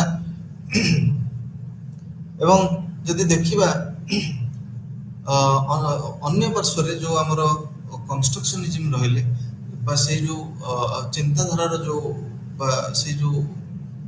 ଯୁକ୍ତିକୁ ଉପସ୍ଥାପନ ଯୋଉ ସମାଜ ବିଜ୍ଞାନୀ ମାନେ କରୁଥିଲେ ସେମାନେ ମୁଖ୍ୟତଃ ଭାବରେ ତାଙ୍କର ଯୁକ୍ତି ଥିଲା ଯେ କେଉଁଭଳି ଭାବେ ଯୋଉ ଆମର ସାମାଜିକ ଦୃଷ୍ଟିକୋଣ ରହିଛି ବା ସମାଜର ଯୋଉ ଦୃଷ୍ଟିକୋଣ ରହିଛି, ସମାଜର ଯୋଉ ଚିନ୍ତାଧାରା ରହିଛି, ସମାଜର ଯୋଉ ଜ୍ଞାନ ରହିଛି, ସାମାଜିକ ଜ୍ଞାନ ରହିଛି, ପୃଥିବୀକୁ ବା ଆମର ଯୋଉ ସମାଜକୁ ବୁଝିବାର ଯୋଉ ଦୃଷ୍ଟିକୋଣ ରହିଛି ତାହା ଅନେକାଂଶରେ ଜରୁରୀ। କାହାକୁ ବୁଝିବା ପାଇଁ ନା ଆମର ପରିବେଶକୁ ବା ପ୍ରାକୃତିକ ପରିବେଶକୁ ବୁଝିବା ପାଇଁ ଅନେକାଂଶରେ ଜରୁରୀ। ଏବଂ ଏହା କେତେବେଳେ ଯଦି ଦେଖିବ ଏଇ ଯୋଉ ଦୃଷ୍ଟିକୋଣର ବିକାଶ କେତେବେଳେ ହେଲା ବା ଯୋଉ ଫିଲୋସଫିକାଲ ସ୍କୁଲ ରହିଛି ଏହାର ବିକାଶ କେବେ ହେଇଥିଲା ନା ଯେତେବେଳେ ଆମେ ଦେଖିବା William Dilthey, Max Weber, Edmund Husserl, John Dewey ଏଇଭଳି ଯୋଉ इंटरप्रिटेटिव सोशियोलॉजिस्ट रहिले बा सोशल साइंटिस्ट रहिले बा समाज विज्ञानी माने से माने उनको द्वारा ही ए सब जिन एही जो हमर दृष्टिकोण बा जो जुक्ति उपस्थापित होइतिला एवं यह द्वारा ही एही जुक्ति रो ही अनेक गुडी हम जे देखिबा उदाहरण स्वरूप नै परिबा हम मार्क्स वेबरଙ୍କର सोशल एक्शन आमे समस्त जानि जे काहे कि हमें जो social action why an action is social काहे कि हम गोटे जो एक्शन को सोशल एक्शन कहता सेतबे हम जानि थाउ जे action every action is oriented towards others हमर जहाँ आम कर सब समाज कौन ना कौन वर्ग हो कौन लोक हो कौन अन्य जन क्या देखिक से एक्शन टी होता है क्या से एक्शन टी गोटे इंडिविजुअल सब ये करता है तेणु एक्शन इज सोशल कहीं यह समाज जो दृष्टिकोण को लेकिन गोटे लोकर कार्य करता है तेणु तांकर कहवा कथा ये जो इंटरप्रिटेटिव टर्म जोटा हम कहूँ जो परिवर्तन होता जो दृष्टिकोण रे एठी किछि समाज विज्ञानी माने केउ भली भाबे कहितले जे जो मनुष्य समाजर परिवेश सहित को संपर्क रही एवं परिवेश को मनुष्य समाजर बा मनुष्य समाजर जो ह्यूमन सोसाइटी रही तार जो गतिविधि है तार कार्यकलाप है तार सामाजिक सांस्कृतिक जो व्यवस्था गुड़िक रही क्यों भली भाबे परिवेश को प्रभावित करता है से संबंध में से जुक्ति उपस्थापन करते एवं से कही क्यों भली भाबे जो आमर सोशल परसेप्शन रही जो सामाजिक दृष्टिकोण रही सोशल इंटरैक्शन बा जो आमर आइडियोलॉजिकल वर्ल्ड व्यू केमिति क्यों भली भाबे गोटे दृष्टिकोण बा गोटे आइडियोलॉजी लोक से माने क्यों भली भाबे जो प्रकृति बा आमर जो परिवेश को क्यों भली भाबे प्राधान्य देउछन्ती अन्य पार्श्व जो माने रहले पूंजीवादी जेमति हमें काली गत कालीर आलोचना रे हमें आलोचना करथिले जे क्यों भली भाबे पूंजीवादी माने सेबने सब बेले लाभाभिमुखी होई सब बेले परिवेश को अणदेखा करथांती एवं सेबने सब बेले जो प्रॉफिट बा लाभ एवं एक्युमुलेशन बा सब बेले प्रॉफिट और एक्युमुलेशन पय सेबने सब बेले चेष्टित थांती तनो एटा गोटे जो आइडियोलॉजिकल डिफरेंस भी रही ता संबंध मध्ये माने जुक्ति उपस्थापन करथांती बा ए जो एस्पेक्ट गुडिक रही बा समाज को नेइकरी जो दिगंत गुडिक रही से गुडिक संबंध में मुख्यतः भाव में माने आलोचना करथांती एवं जदि देखा जाए जे जने व्यक्ति जो आमर परिवेश समाज विज्ञान रहिला बा परिवेश संबंधी जो समाज विज्ञान माने काम करछन बा जो गवेषणा करछन तांकर जुक्ति हैला जे से माने केउ बडी भाबे गोटे नॉलेज फॉर्मेशन है नॉलेज हम जा को ज्ञान तार जो हमर सृष्टि कोबळे होते एवं ताहा केउ बडी भाबे गोटे मनुष्यर जो डेवलपमेंट बा विकसित मनुष्यर जो ज्ञान विकास होता है क्यों भली भाव विकसित होता है मूल मुख्यतः भाव सोशलाइजेशन द्वारा ही विकसित होता है और से सोशलाइजेशन द्वारा ही जड़े भाषा ठू आरंभ कर जड़े संस्कृति ठू आरंभ कर जड़े एनवायरनमेंट प्रति तार दायित्व कौन बा परिवेश प्रति दायित्व कौन बा प्रकृति प्रति तार दायित्व कौन सी सब ही शिखी था जब देखा जे मनुष्यर जो ज्ञान रही ह्यूमन नॉलेज जहाँ आम कही सब क्यों भाव सोशली कंस्ट्रक्टेड बा सामाजिक व्यवस्था द्वारा ही तैयारी होता है संबंध में से एवं जदि देखा जाए जो से कहते जो भाषा रहा जो कलेक्टिव सिंबल्स रहा जो वस्तु गुड़िक रहा जो आम सोशलाइजेशन रहा राजनीतिक आलोचना जो गुड़िक रहा प्रतिदिन जो आम प्रैक्टिसेस रही एवं आमर जो सांस्कृतिक विश्वास रही वैल्यूज रही एगुड़िक सब मनुष्य तार जो सोशलाइजेशन शिखी थाए एवं सामाजिक व्यवस्था एवं सामाजिक दृष्टिकोण ही सब मनुष्य ग्रहण करता है यदि उदाहरण दे जिबा जे गोटे उदाहरण स्वरूप गोटे आम जीव को गोटे नाम देचे गोटे नामकरण करा जायछि क्याट बा हम जाको ବିଲେଇ ବା ବିରାଡ଼ି କହିଥାଉ। ଯଦି ଆମେ ତାର ଉଦାହରଣ ଦେଖିବା, ଯେତେବେଳେ ଆମେ ବିରାଡ଼ି କହିଥାଉ ସେତେବେଳେ ଆମ ମନକୁ ଗୋଟେ ଆସିଥାଏ ଯେ ଗୋଟେ ନିର୍ଦ୍ଦିଷ୍ଟ ଜୀବ ଅଛି ଯାହାର ନାଁ ବିରାଡ଼ି, ତାର 4ଟା ଗୋଡ଼ ଅଛି, ଗୋଟେ ମୁଣ୍ଡ ଅଛି, ଗୋଟେ ଲାଞ୍ଜ ଅଛି। ଏଇ ଯୋଉ କନଷ୍ଟ୍ରକ୍ସନ ବା ଏ ଯୋଉଟା ଆମେ ଦୃଷ୍ଟିକୋଣ, କାହାକୁ ଆମେ ବିରାଡ଼ି କହିବା, ଏହା ଗୋଟେ ସାମାଜିକ ଦୃଷ୍ଟିକୋଣ। ଏହା ଏବଂ ଏହା ଯାହାକୁ ଆମେ ପିଟର ବର୍ଜର ଆଉ ଲୋକମ୍ୟାନ୍ ଆମେ ସମସ୍ତେ ଜାଣୁ, ତାକୁ କହିଥିଲେ ଯେ ସୋସିଆଲ କନଷ୍ଟ୍ରକ୍ସନ ଅଫ ରିଏଲିଟି। ଏବଂ ଧୀରେ ଧୀରେ ବର୍ଜରଙ୍କର କହିବା କଥା ଯେ ଏଇ ଯୋଉ ବିଷୟ ଗୁଡ଼ିକ ବା ଯୋଉ ଆମେ ଯେତେବେଳେ ଗୋଟେ ରିଏଲିଟି ଯାହାକୁ ଆମେ କହିଥାଉ ବା ସତ୍ୟତା, ଗୋଟେ କେମିତି ସମାଜ ହିଁ ତାକୁ କେଉଁଭଳି ଭାବେ ତିଆରି କରିଥାଏ, ଗୋଟେ ବାସ୍ତବ ଗୋଟେ ବସ୍ତୁକୁ ବା ଗୋଟେ ଜୀବକୁ ବା ଗୋଟେ ବ୍ୟବସ୍ଥାକୁ ଯେତେବେଳେ ଆମେ ଗୋଟେ ଯଥାର୍ଥବାଦୀ କରିଥାଉ, ତାକୁ କିଏ ତାଙ୍କର କହିବା କଥା ଯେ ଥମାସ ଯୋଉ ଆମର ପିଟର ବର୍ଜର ଲୋକମାନଙ୍କର କହିବା କଥା ଯେ ଏହା ବାସ୍ତବବାଦୀ, ତାକୁ ସମାଜ ହିଁ ବାସ୍ତବିକ ରୂପ ଦେଇଥାଏ ଏବଂ ଆର ଯଥାର୍ଥତା ସମ୍ପାଦନ କରିଥାଏ। ଯଦି ଦେଖିବା ଆମେ ଯେମିତି କ୍ୟାଟ୍ କୁହାହେଲା ବା ବିରାଡ଼ି କୁହାହେଲା, ଏ ବିରାଡ଼ିର ନାମକରଣ ସମାଜ ହିଁ କରିଛି ଏବଂ ଗୋଟେ ବିରାଡ଼ିର ତାର ଯୋଉ କନଷ୍ଟ୍ରକ୍ସନ ସେଇଟା ଆମେ ସମାଜ ହିଁ କରିଛି। ତେଣୁ ଧୀରେ ଧୀରେ ତାଙ୍କର କହିବା କଥା, ବର୍ଜର ଏବଂ ଲୋକମାନଙ୍କର କହିବା କଥା, ଧୀରେ ଧୀରେ ଆମର ଯୋଉ ଅଭ୍ୟାସ ରହିଛି ଏହା ଧୀରେ ଧୀରେ ଆମର ନିୟମରେ ଧୀରେ ଧୀରେ ପରିବର୍ତ୍ତିତ ହୋଇଯାଇଥାଏ। ଏବଂ ଯୋଉ କନଷ୍ଟ୍ରକ୍ଟିଭିଷ୍ଟ ରହିଲେ ସେମାନେ ସବୁବେଳେ ଗୋଟେ ଯୁକ୍ତି ଉପସ୍ଥାପନ କରିଥାନ୍ତି ଯେ ପରିବେଶ ହେଉଛି ସବୁବେଳେ ସାମାଜିକ ବ୍ୟବସ୍ଥା ଦ୍ୱାରା ହିଁ ବ୍ୟବସ୍ଥିତ ଏବଂ ସୋସିଆଲି କନଷ୍ଟ୍ରକ୍ଟେଡ, ଏହା ସମାଜ ଦ୍ୱାରା ହିଁ ଗଠିତ। ଏବଂ ସବୁବେଳେ ସେମାନେ ପ୍ରାଧାନ୍ୟ ଦେଇଥାନ୍ତି ଯେ ଆମର ଯୋଉ ସାମାଜିକ ବ୍ୟବସ୍ଥା ରହିଛି ଏବଂ ଆମର ଯୋଉ ସାଂସ୍କୃତିକ ବ୍ୟବସ୍ଥା ରହିଛି, ଏଇ ଦୁଇଟିକୁ ମୁଖ୍ୟତଃ ଭାବରେ ସେମାନେ ପ୍ରାଧାନ୍ୟ ଦେଇଥାନ୍ତି। ଏବଂ ଯଦି ଦେଖିବା ଯୋଉ ଆମର ଗ୍ଲୋବାଲ ୱାର୍ମିଂ ହଉଛି ବା ଯୋଉ ଆମର ତାପମାତ୍ରାର ବୃଦ୍ଧି ହଉଛି, ଗୋଟେ ଉଦାହରଣ ନେଇପାରିବ। ଗୋଟେ ଆମର ଗ୍ଲୋବାଲ ୱାର୍ମିଂ ହେଲା, ଆଉ ଯୋଉ ତାପମାତ୍ରାର ବୃଦ୍ଧି ହେଲା ବା ପରିବେଶର ଯୋଉ ପରିବର୍ତ୍ତନ ହଉଛି, ଆଉ ଯୋଉ କି ମୃତ୍ତିକା କ୍ଷୟ ହେଲା, କିନ୍ତୁ ଯେତେବେଳେ ଆମେ ଗୋଟେ କନଷ୍ଟ୍ରକ୍ସନିଷ୍ଟ ପର୍ସପେକ୍ଟିଭ ନେଇ ବା ସେଇ ଯୋଉ ଦୃଷ୍ଟିକୋଣରୁ ଯେତେବେଳେ ଆମେ ଦେଖୁଛେ, ତାହା କେଉଁଭଳି ଗୋଟେ ଭିନ୍ନ ରୂପ ନେଉଛି ତାର ସମ୍ବନ୍ଧରେ ଆମେ ଯଦି ଗୋଟେ ଉଦାହରଣ ନେଇପାରିବା। ଯେତେବେଳେ ଗ୍ଲୋବାଲ ୱାର୍ମିଂ କଥା ହଉଛି, ଆମେ କେତେ ଗୁଡ଼ିଏ ଦୃଷ୍ଟିକୋଣକୁ ନେଇ ଆଲୋଚନା କରୁଛେ, କେତେ ଗୁଡ଼ିଏ ଯୋଉ କଣ୍ଟେକ୍ସଟ ଅଛି ତାକୁ ନେଇ ଆଲୋଚନା କରୁଛେ। ଯଦି ଦେଖିବା ଆମେ ଗୋଟେ ମାନେ କ୍ରିଟିକାଲ ରିୟଲିଜିମ୍ ପଏଣ୍ଟ ଅଫ ଭ୍ୟୁରୁ ଯଦି ଦେଖିବା, ସେତେବେଳେ କ'ଣ ହୁଏ ନା ଗ୍ଲୋବାଲ ୱାର୍ମିଂ ହଉଛି କାରଣ ଆମର କିଛି ଯୋଉ କ୍ଲୋରୋଫ୍ଲୋରୋକାର୍ବନ ହେଲା, କାର୍ବନ ଡାଇଅକ୍ସାଇଡ ହେଲା, ଏଇ ଯୋଉ ଗ୍ୟାସର ପରିମାଣ ବଢିବା ଦ୍ୱାରା ଆମେ କହୁଛେ ଯେ ଗ୍ଲୋବାଲ ୱାର୍ମିଂ ହଉଛି। ଏଇଟା ହେଲା ତାଙ୍କର ମୁଖ୍ୟ ଯୋଉ ଆମର ଯୋଉ କାରଣ ଗୁଡ଼ିକ ହେଲା ଆକର୍ଡିଂ ଟୁ ଯୋଉ ରିଏଲିଷ୍ଟ ବା ଯୋଉ ବାସ୍ତବବାଦୀ ମାନେ ରହିଲେ, ସେମାନେ ଏହାକୁ ହିଁ କାରଣ ଦେଖିବେ। କିନ୍ତୁ ଯୋଉମାନେ କନଷ୍ଟ୍ରକ୍ସନିଷ୍ଟ ରହିଲେ, ସେମାନେ କେଉଁଭଳି ଭାବେ ଏଇ ଯୋଉ ଯୁକ୍ତିକୁ ଉପସ୍ଥାପନ କରିଥାନ୍ତି ନା ତାର ଯୋଉ ବିଭିନ୍ନ କାରଣ ଗୁଡ଼ିକ ରହିଛି, ତା ମଧ୍ୟରୁ ଯେ କୋଉ ଗୋଟେ ଶ୍ରେଣୀ ବା କୋଉ ଗୋଟେ ବର୍ଗ ରହିଛି ଯାହା ପାଇଁ ଏଇ ଯୋଉ କ୍ଲୋରୋକାର୍ବନ ହେଲା ତାର ବୃଦ୍ଧି ଘଟୁଛି। ଗୋଟେ ଉଦାହରଣ ନେଇପାରିବା ଯେ ଏୟାର କଣ୍ଡିସନ, ରେଫ୍ରିଜରେଟର,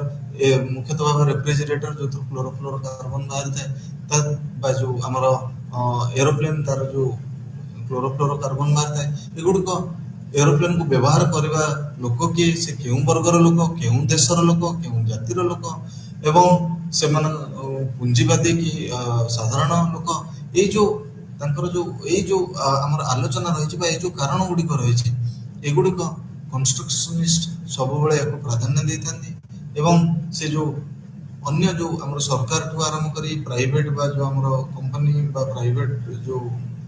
ଆମର କ୍ୟାପିଟାଲିଷ୍ଟ ରହିଲେ, ପୁଞ୍ଜିବାଦୀ ମାନେ ରହିଲେ ବା ଆମର ଷ୍ଟେଟ ଯୋଉ ରହିଲା, ଏ ସମସ୍ତଙ୍କର ଯୋଉ ଭୂମିକା ରହିଛି, ଏଇ ଯୋଉ ଅସୁବିଧାର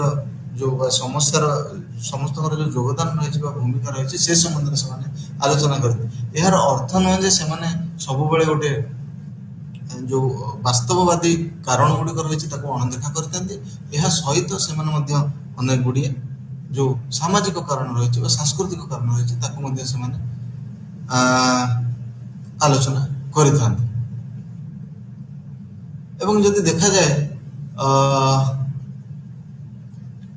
ତାଙ୍କର ଯୁକ୍ତି ହେଲା ଯେ ଯୋଉ ପରିବେଶକୁ ନେଇ ଯୋଉ ବାସ୍ତବବାଦ ରହିଛି ବା ପରିବେଶ ସମ୍ବନ୍ଧୀୟ ଯୋଉ ଅ, ଯଥାର୍ଥବାଦ ରହିଛି ତାକୁ ବା ସତ୍ୟତା ରହିଛି ପରିବେଶ ସମ୍ବନ୍ଧୀୟ, ଏହା ସବୁବେଳେ ଗୋଟେ ଐତିହାସିକ ଦୃଷ୍ଟିକୋଣରୁ ବା ଐତିହାସିକ ଦୃଷ୍ଟିକୋଣରୁ ଦେଖିବା କଥା। ଏବଂ ସେ ଉଦାହରଣ ଦେଇଥିଲେ ଯେ କେଉଁଭଳି ଭାବେ ଗୋଟିଏ ଯୋଉ ସମସ୍ୟା ସୃଷ୍ଟି ହେଇଛି ତାହା କେଉଁଭଳି ଭାବେ ଆଗରୁ ମଧ୍ୟ ଥିଲା, କିନ୍ତୁ ତାର ରାଜନୈତିକ କାରଣରୁ ହିଁ ସେ ଯୋଉ ସମସ୍ୟାଟିକୁ ଲୋକମାନଙ୍କ ଲୋଚନକୁ ବା ଲୋକମାନଙ୍କ ଦୃଷ୍ଟିକୋଣକୁ ଅଣାଯାଇ ନଥିଲା। ଧୀରେ ଧୀରେ କେଉଁଭଳି ଭାବେ ତାକୁ ନେଇକରି ଆଗକୁ ଆମେ ପଢିବା କେଉଁଭଳି ଭାବେ ଯୋଉ ସୋସିଆଲ ମୁଭମେଣ୍ଟ ହେଲା ବା ଯୋଉ ଆମର ଆନ୍ଦୋଳନ ହେଲା ତା ଦ୍ୱାରା କେମିତି ଧୀରେ ଧୀରେ ସେ ଯୋଉ ସମସ୍ୟା ଗୁଡ଼ିକ ଲୋକମାନଙ୍କ ସାମ୍ନାକୁ ଆସିଲା। କିନ୍ତୁ ପୂର୍ବରୁ ସେ ସମସ୍ୟା ଥାଇ ମଧ୍ୟ କିଛି ଗୁଡ଼ିଏ ରାଜନୈତିକ କାରଣ ଏବଂ ସାମାଜିକ କାରଣ ପାଇଁ ତାହା ଲୋକଲୋଚନକୁ ଅଣାଯାଉନଥିଲା, ଏହି ସମ୍ବନ୍ଧରେ ସେମାନେ କହିଛନ୍ତି। ଏବଂ ଯଦି ଦେଖାଯାଏ ଏ ଯୋଉ କନଷ୍ଟ୍ରକ୍ସନିଷ୍ଟ ମାନେ ରହିଲେ ବା ଯୋଉ ସୋସିଆଲ କନଷ୍ଟ୍ରକ୍ସନ ପର୍ସପେକ୍ଟିଭ ରହିଲା, ଏହା ମୁଖ୍ୟତଃ ଭାବେ ଯୁକ୍ତି ଉପସ୍ଥାପନ କରିଥାଏ ଯେ ଯୋଉ ପରିବେଶ ସମ୍ବନ୍ଧୀୟ ଯୋଉ ଜ୍ଞାନ ରହିଛି ଏହା ସବୁବେଳେ ଯୋଉ ମଣିଷ ସମାଜର ଯୋଉ ଦୃଷ୍ଟିକୋଣ ରହିଛି, ମଣିଷ ସମାଜର ଯୋଉ ଚିନ୍ତାଧାରା ରହିଛି ତାହା ସହିତ କେଉଁଭଳି ଭାବେ ଜଡ଼ିତ ତାର ବା ସାମାଜିକ ଭାବରେ ପରିବେଶ ସମାଜ ସହିତ କେଉଁଭଳି ଭାବେ ଜଡ଼ିତ ସେଇ ଦୃଷ୍ଟିକୋଣକୁ ନେଇ ଉପସ୍ଥାପନ କରିଥିଲେ। ଏବଂ ଯଦି ଦେଖାଯାଏ ଆମେ ସମସ୍ତେ ଜାଣୁ ଯେ ଯୋଉ ଆମେ ଯୋଉ ଆଲୋଚନା କରୁଛେ ଏହା ମୁଖ୍ୟତଃ ଭାବରେ ଜନ୍ ହାନିଙ୍ଗରଙ୍କର ଯୋଉ ପୁସ୍ତକଟି ରହିଛି ଏନଭାୟରମେଣ୍ଟାଲ ସୋସିଓଲୋଜି, ସେଇଥିରୁ ହିଁ ଆମେ ସମସ୍ତେ ଆଲୋଚନା କରିଥାଏ। ଏବଂ ଯଦି ଦେଖାଯାଏ ଜନ୍ ହାନିଙ୍ଗନ ଗୋଟେ ଅତ୍ୟନ୍ତ ଜରୁରୀ ଯୁକ୍ତି ଉପସ୍ଥାପନ କରିଥିଲେ ଏବଂ ସେ କହିଥିଲେ ଯେ କଣ ପାଇଁ ଯୋଉ ସୋସିଆଲ କନଷ୍ଟ୍ରକ୍ସନିଜିମ୍ ବା ଯୋଉ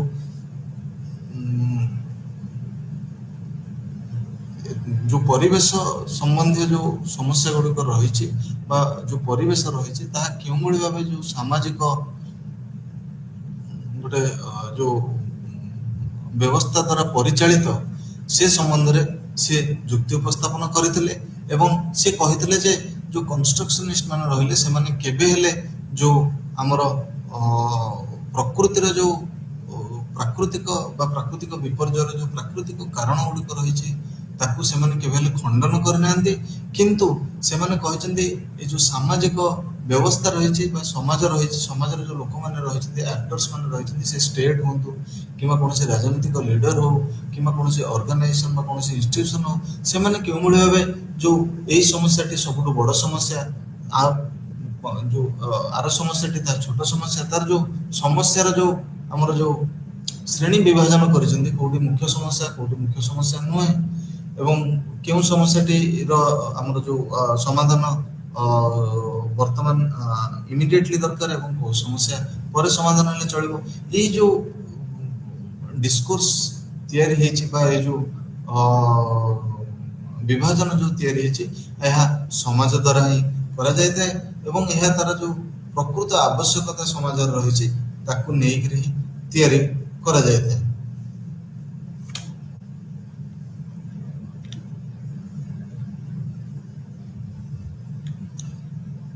ଏବଂ ଯେ ଦେଖାଯାଏ ଯେ ଯୋଉ ପରିବେଶର ଯୋଉ ପରିବେଶ ସମ୍ବନ୍ଧୀୟ ଯୋଉ କେତେ ଗୁଡ଼ିଏ ଆମର ଅସୁବିଧା ରହିଛି ବା ପ୍ରୋବ୍ଲେମ ରହିଛି, ଏନଭାୟରମେଣ୍ଟାଲ ପ୍ରୋବ୍ଲେମ ରହିଛି ବା ପ୍ରାକୃତିକ ଯୋଉ କେତେ ଗୁଡ଼ିଏ ସମସ୍ୟା ରହିଛି ବା ପରିବେଶ ସମ୍ବନ୍ଧୀୟ ଯୋଉ ସମସ୍ୟା ଗୁଡ଼ିକ ରହିଛି ତାହା କେଉଁଭଳି ଭାବେ ସେ ସମସ୍ୟା ଗୁଡ଼ିକୁ ପ୍ରକୃତରେ ଆମେ ଗୋଟେ ଉପସ୍ଥାପନ କରିପାରିବା, ତାକୁ ଉପସ୍ଥାପନ କରିବାର ସବୁଠୁ ଭଲ ରାସ୍ତା ହେଉଛି ଯେ କେତେ ଗୁଡ଼ିଏ ଷ୍ଟେପ୍ ରହିଛି ବା ତାର କେତେ ଗୁଡ଼ିଏ ସୋପାନ ରହିଛି ଯାହା ଦ୍ୱାରା ଆମେ ସେଇ ସୋପାନ ଗୁଡ଼ିକକୁ ଅନୁସରଣ କରି ଆମେ ନିୟମାବଳୀ ଗୁଡ଼ିକୁ ଅନୁସରଣ କରି ଆମେ ଆକ୍ଚୁଆଲି ବାସ୍ତବରେ ତାକୁ ସେ ଯୋଉ ଅସୁବିଧା ଗୁଡ଼ିକ ରହିଛି ବା ସମସ୍ୟା ଗୁଡ଼ିକ ରହିଛି ତାକୁ ଆମେ ଯୁକ୍ତିଯୁକ୍ତ ଭାବେ ଉପସ୍ଥାପନ କରିପାରିବା। ଗୋଟେ ହେଲା ଫାଷ୍ଟ ହେଲା ଆମର scientific authority for the validation of claims. ଏହାର ଅର୍ଥ ହେଲା ଯେ ଯେତେବେଳେ ଆମେ କହୁଛୁ ଗୋଟେ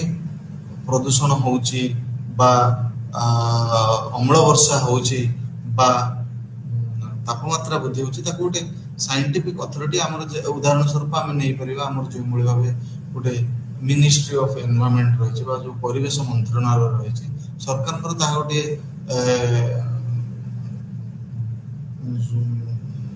ବିଭାଗ ଯାହା ବୈଜ୍ଞାନିକଙ୍କ ଦ୍ୱାରା ପରିଚାଳିତ ଏବଂ ସେମାନେ ଗୋଟେ ତାର ସବୁବେଳେ ବୈଜ୍ଞାନିକ ଏବଂ ଯୁକ୍ତିଯୁକ୍ତ କାରଣ ଉପସ୍ଥାପିତ କରିଛନ୍ତି। ଏବଂ ଯଦି ଦେଖିବା ଆଜି ମନେ କରନ୍ତୁ କୋଉଠି ପ୍ରଦୂଷଣ ହେଉଛି, ତେଣୁ ତାର ଗୋଟେ ସେମାନେ ଗୋଟେ ଇଣ୍ଡେକ୍ସ ଡେଭଲପ୍ କରନ୍ତି ଯେ ପ୍ରକୃତରେ ଏତିକିରୁ ଏତିକି ଉଦାହରଣ ସ୍ୱରୂପ 1ରୁ 10 ଯଦି ପରସେଣ୍ଟେଜ ଆମର ଡଷ୍ଟ ରହେ ବା ଧୂଳିକଣା ରହେ ବାୟୁମଣ୍ଡଳରେ, ତାହେଲେ ଉଦାହରଣ ସ୍ୱରୂପ ମୁଁ କହୁଛି ଯେ ସେଇ ଯେଉଁ ବାୟୁର ଯେଉଁ ପ୍ରକାର ରହିଛି ତାହାକୁ ଆମେ ଭଲ ବାୟୁ କହିପାରିବା ବା ତାହା ଆମର ଯେଉଁ ମଣିଷ ସମାଜର ଯେଉଁ ଆବଶ୍ୟକତା ରହିଛି ତା ପାଇଁ ତାହା ଠିକ୍, କିନ୍ତୁ ତାହା ଯେତେବେଳେ ବଢ଼ିକି 20 ହେଇଯାଉଛି ତାହା ତାର ଯେଉଁ ରହିଛି ଆମର ପ୍ରଦୂଷଣର ମାତ୍ରା ବଢ଼ି ଯାଉଛି, ତାପରେ 30, ତାପରେ 40। ତ ଏଇ ଯେଉଁ ବିଭାଜୀକରଣ ଆଉ ତାର ଯେଉଁ ଆମର ଭ୍ୟାଲିଡେସନ ରହିଛି ବା ତାକୁ ଯେଉଁ ଗୋଟେ ବୈଜ୍ଞାନିକ ପଦ୍ଧତିରେ ଉପସ୍ଥାପନ କରିବାର ଇଏ ରହିଛି ତାହା ଅତ୍ୟନ୍ତ ଜରୁରୀ। ଏହାପରେ ହେଲା existence of popularisers who can bridge environmentalism and science. ଏହାକୁ ପପୁଲାରାଇଜର ଆମେ ଯେମିତି କହିଥାଉ ଯେଉଁ ଆକ୍ଟିଭିଷ୍ଟ ମାନେ ରହିଲେ ବା ଯେଉଁ ଆନ୍ଦୋଳନକାରୀ ମାନେ ରହିଲେ, ପରିବେଶବାଦୀ ମାନେ ଯେଉଁମାନେ ରହିଲେ, ସେମାନେ କୋଉଭଳି ଭାବେ ସବୁବେଳେ ନିଜେ ଗୋଟେ ସେତୁ ନିର୍ମାଣ କରିବା ପାଇଁ ଚେଷ୍ଟା କରିଥାନ୍ତି କାହା ଭିତରେ ନା ବିଜ୍ଞାନ ଆଉ ପରିବେଶ ତତ୍ତ୍ୱ ଭିତରେ, ଏବଂ ସେମାନେ ସବୁବେଳେ ଚେଷ୍ଟା କରିଥାନ୍ତି କେଉଁଭଳି ଭାବେ ଏଇ ଯେଉଁ ବୈଜ୍ଞାନିକ ଅନୁସନ୍ଧାନ ରହିଛି ତାର ଯେଉଁ ଯୁକ୍ତିଯୁକ୍ତ ଆଉଟକମ୍ ରହିଛି ତାକୁ ନେଇକରି କେଉଁଭଳି ଭାବେ ଉପସ୍ଥାପନ କରିବା ଏବଂ ଲୋକମାନଙ୍କ ଲୋକଲୋଚନକୁ ଆଣିବା। ଦେନ୍ ଯଦି ଆମେ ଦେଖିବା ଯେଉଁ ମିଡ଼ିଆ ଆଟେନସନ୍ ଆମର ରହିଛି ତାହା କେଉଁଭଳି ଭାବେ ଅତ୍ୟନ୍ତ ଜରୁରୀ। ଆଜିର ସମାଜ ଯାହା ମୁଖ୍ୟତଃ ଭାବେ ଯେଉଁ ଆମର ଯାହା ମିଡ଼ିଆ ଆମେ ଯାହାକୁ ଆମେ ଗୋଟେ ଆମର ବିକଶିତ ରାଷ୍ଟ୍ରର ଗୋଟେ ସୁଦୃଢ଼ ଅଙ୍ଗ ଭାବରେ ଆମେ ସମସ୍ତେ ଗ୍ରହଣ କରିଥାଉ। ସେ ମିଡ଼ିଆ ହାନିକର କହିବା କଥା ଯେ ମିଡ଼ିଆ କେଉଁଭଳି ଭାବେ ଯେଉଁ ଆମର ପରିବେଶ ସମ୍ବନ୍ଧୀୟ ଯେଉଁ ଜ୍ଞାନ ରହିଛି ତାକୁ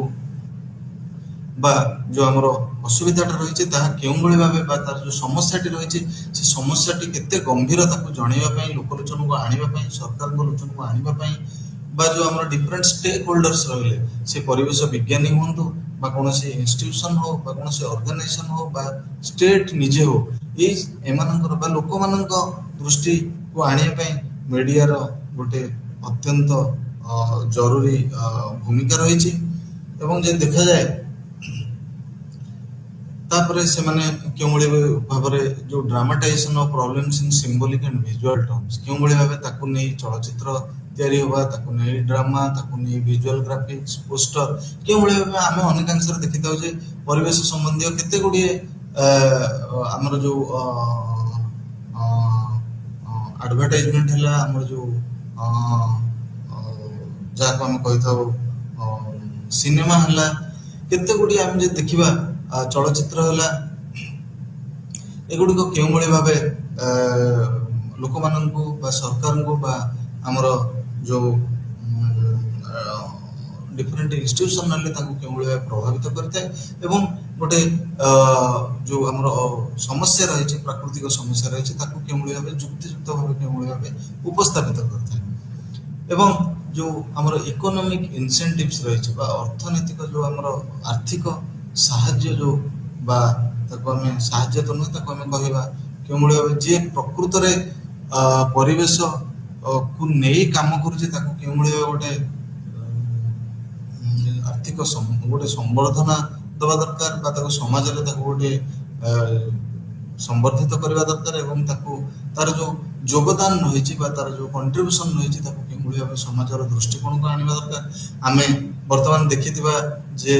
ବିଗତ କେତେ ବର୍ଷ ହେବ ଆମର ପରିବେଶ ବିଜ୍ଞାନୀ ଯୋଉମାନେ ମଧ୍ୟ ବିଜ୍ଞାନ ପଢି ନାହାନ୍ତି ବା ଯୋଉମାନେ ସାଇନ୍ସ ବା ଯୋଉ ଆମର ବୈଜ୍ଞାନିକ ନୁହନ୍ତି କିନ୍ତୁ ସେମାନେ ନିଜେ ନିଜର ଜୀବନକୁ ଉତ୍ସର୍ଗ କରିଦେଇଛନ୍ତି କେଉଁଭଳି ଭାବେ ପରିବେଶକୁ ବଞ୍ଚାଇବା ପାଇଁ, ସେ ଆନ୍ଦୋଳନ ମାଧ୍ୟମରେ ହଉ କିମ୍ବା ନୂଆ ଜଙ୍ଗଲ ତିଆରି କରିବା ମାଧ୍ୟମରେ ହଉ, ବୃକ୍ଷରୋପଣ କରିବା ମାଧ୍ୟମରେ ହଉ। ଆମେ ଦେଖିଛେ କେତେ ଗୁଡେ ବ୍ୟକ୍ତି ବିଶେଷ କିଏ ଜଣେ ଆନ୍ଧ୍ରପ୍ରଦେଶରେ ଅଛନ୍ତି ଯେ କେତେ 100 ଏକରର ଜଙ୍ଗଲ ତିଆରି କରିସାରିଲେଣି ଗଛ ବୃକ୍ଷରୋପଣ କରି, ଏମିତି କେତେ ଲୋକ ଅଛନ୍ତି। ତ ତେଣୁ ସେଇ ଯୋଉ ସେମାନଙ୍କୁ ଯୋଉ ଆମର ଲୋକଲୋଚନକୁ ଆଣିବା, ତାଙ୍କର ଯୋଉ ଯୋଗଦାନ ରହିଛି ତାକୁ କେଉଁଭଳି ଭାବେ ତାର ଉପଯୁକ୍ତ ମୂଲ୍ୟ ଦେବା, ଏହା ଦ୍ୱାରା କଣ ହେବ ନା ଆଉ ଅନେକ ଗୁଡ଼ିଏ ଯୋଉମାନେ ଯୁବପିଢି ବା ଯୋଉ ଆମର ପରବର୍ତ୍ତୀ ପିଢି ରହିଲେ ସେମାନେ ମଧ୍ୟ ଅନେକ ଅଂଶରେ ଅନୁପ୍ରାଣିତ ହେବେ ଏବଂ ଏହା ଦ୍ୱାରା କଣ ହେବ ନା ସେ ଯୋଉ ସମସ୍ୟାଟି ଉପୁଜିଛି ତାକୁ ମଧ୍ୟ ଲୋକଲୋଚନକୁ ଆଣି ହେବ।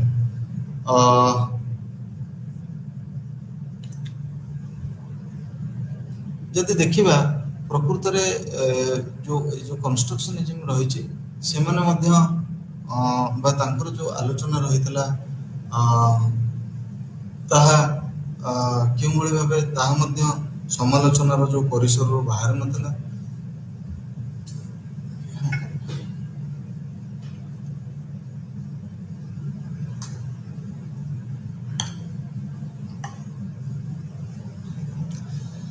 ସେମାନେ ଯୋଉ ଆମର ରିଏଲିଷ୍ଟ ମାନେ ମୁଖ୍ୟତଃ ଭାବେ ଯୋଉମାନେ ରହିଲେ ବା ଯୋଉମାନେ ବାସ୍ତବବାଦୀ ମାନେ ରହିଲେ ସେମାନେ ମୁଖ୍ୟତଃ ଭାବେ ସମାଲୋଚନା କରିଥିଲେ ଯୋଉ କନଷ୍ଟ୍ରକ୍ସନିଜିମ। ତାଙ୍କର ଯୁକ୍ତି ହେଲା ଯୋଉ କନଷ୍ଟ୍ରକ୍ସନିଜିମ ରହିଛି ସେମାନେ କେବେ ହେଲେ ଗୋଟେ ସମସ୍ୟାର ପ୍ରକୃତ କାରଣ ଖୋଜି ନଥାନ୍ତି ଏବଂ ସବୁବେଳେ ସେ ତାର ସାମାଜିକ କାରଣ ପଛରେ ହିଁ ଧାଇଥାନ୍ତି, କିନ୍ତୁ ପ୍ରକୃତରେ ତାର ଯୋଉ ବାସ୍ତବବାଦୀ କାରଣ ରହିଛି, ପ୍ରାକୃତିକ କାରଣ ଗୁଡିକ ରହିଛି ଯେ ତା ସମ୍ବନ୍ଧରେ ସେମାନେ କେବେ ହେଲେ ଆଲୋଚନା କରିନଥାନ୍ତି। ସେମାନେ ଉଦାହରଣ ଦେଇଥିଲେ ଗ୍ରୀନ ହାଉସ ଇଫେକ୍ଟ। ସେମାନେ କହିଥିଲେ କିଭଳି ଭାବେ ଯେ ଯେତେବେଳେ ଗୋଟେ ପ୍ରକୃତରେ ଗୋଟେ ଅର୍ଜେଣ୍ଟ ଆକ୍ସନ ବା ଗୋଟେ ଅତ୍ୟନ୍ତ ଜରୁରୀକାଳୀନ ପରିସ୍ଥିତିରେ ଯେତେବେଳେ ତାପମାତ୍ରା ବଢି ଚାଲିଛି, ଗ୍ରୀନ ହାଉସ ଇଫେକ୍ଟ ବଢି ଚାଲିଛି, ସେ ସମୟରେ ଯେତେବେଳେ ଗୋଟେ ପ୍ରକୃତରେ କିଛି ଗୋଟେ ଷ୍ଟେପ ଦରକାର ବା କୌଣସି ଆକ୍ସନ ନିଆଯିବା ଦରକାର ତାକୁ କମେଇବା ପାଇଁ ବା ତାପମାତ୍ରା ହ୍ରାସ କରିବା ପାଇଁ କୌଣସି ବୈଜ୍ଞାନିକ ଇଏ ନେବା ଦରକାର, ସେଇ ସମୟରେ ଯୋଉ ଆମର କନଷ୍ଟ୍ରକ୍ସନିଷ୍ଟ ରହିଲେ ସେମାନେ କେଉଁଭଳି ଭାବେ ନିଜର ସମୟକୁ ନଷ୍ଟ କରିଥାନ୍ତି ବା ଅପଚୟ କରିଥାନ୍ତି ଆଲୋଚନା କରିବାରେ ବା ତର୍ଜମା କରିବାରେ ଯେ ଏଥିପାଇଁ କୋଉ ବର୍ଗର ଲୋକ ଦାୟୀ, କୋଉ ସମ୍ପ୍ରଦାୟର ଲୋକ ଦାୟୀ, କୋଉ ଦେଶର ଲୋକ ଦାୟୀ। ତେଣୁ ଏହାକୁ ନେଇ ସେ ଅନେକାଂଶରେ ସମାଲୋଚନା କରିଥିଲେ ଏବଂ ଯଦି ଦେଖାଯାଏ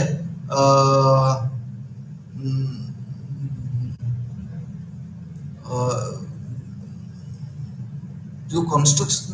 କନଷ୍ଟ୍ରକ୍ସନିଷ୍ଟ ମାନେ ରହିଲେ ଯେ ଯଦି ଦେଖିବା ଆମେ ରେମଣ୍ଡ ମର୍ଫିଙ୍କ ଦୃଷ୍ଟିକୋଣରୁ ସେମାନେ ସେ ସବୁବେଳେ କହିଲେ ଯେ ଯୋଉ ଆମର ପ୍ରକୃତି ରହିଛି ତାହା ସବୁବେଳେ ଗୋଟେ ଅଟୋନୋମସ୍ ତାର ଡାଇନାମିକ୍ସ ରହିଥାଏ ବା ତାର ଯୋଉ ନିଜକୁ ପରିଚାଳିତ କରିବାର ତାର ଯୋଉ ବ୍ୟବସ୍ଥା ରହିଛି ତାକୁ ପ୍ରଥମେ ଆମେ ବୁଝିବାକୁ ପଡିବା ଏବଂ ଆମର ଯୋଉ ଆଧୁନିକ ସମାଜ ରହିଛି ଆମ ପାଖରେ ତାକୁ ଯୋଉ ଆୟତ୍ତ କରିବାର ବା ପ୍ରକୃତିକୁ ନିୟନ୍ତ୍ରଣ କରିବାର ଯୋଉ କାପାସିଟି ରହିବା କଥା ତାହା ନାହିଁ। ଏବଂ ସେ ଉଦାହରଣ ଦେଇଥିଲେ କିଭଳି ଭାବେ ଯୋଉ ଭୂକମ୍ପ ହଉଛି ବା ଯୋଉ ଆମର ଆଗ୍ନେୟଗିରିରୁ ଲାଭା ଉଦ୍ଗୀରଣ ହଉଛି ବା ଯୋଉ ବରଫ ଝଡ଼ ହଉଛି ବା ବାତ୍ୟା ହଉଛି, ଏଗୁଡିକ କେଉଁଭଳି ଭାବେ ଆମେ ଆଜି ବି ଏତେ ବିକଶିତ ହୋଇ ଏତେ ବୈଜ୍ଞାନିକ ଦୃଷ୍ଟିକୋଣ ହଉ ବା ସାମାଜିକ ଦୃଷ୍ଟିକୋଣ ହଉ ସବୁ ଦୃଷ୍ଟିକୋଣରୁ ଆମେ ଉନ୍ନତ ହୋଇ ମଧ୍ୟ କେଉଁଭଳି ଭାବେ ଆମେ ତାକୁ ଅଟକାଇ ପାରିନାହୁଁ ବା ରଖିପାରିନାହୁଁ। ବର୍ତ୍ତମାନ ଆମେ ଯିବା ଆଜି ଆଲୋଚନା କରିବା କେତେ ଗୁଡିଏ ମୁଖ୍ୟ ବିଷୟବସ୍ତୁ ଉପରେ ଏବଂ ଯଦି ଦେଖିବା ଯେ କେତେ ଗୁଡିଏ ଯୋଉ କି କନସେପ୍ଟ ରହିଛି, କେତେ ଗୁଡିଏ ବିଷୟବସ୍ତୁ ରହିଛି, ଆମେ ଯେତେବେଳେ ପରିବେଶ ସମାଜଶାସ୍ତ୍ର ବିଷୟରେ ଆଲୋଚନା କରିବା ସେଥିରୁ ଯେ ଦେଖାଯାଏ ଗୋଟେ କନସେପ୍ଟ ହେଲା ନ୍ୟୁ ହ୍ୟୁମାନ୍ ଇକୋଲୋଜି ଏବଂ ଯେ ଦେଖାଯାଏ ଏ ଯୋଉ ନ୍ୟୁ ହ୍ୟୁମାନ୍ ଇକୋଲୋଜି ରହିଲା ଏହା ମୁଖ୍ୟତଃ ଭାବେ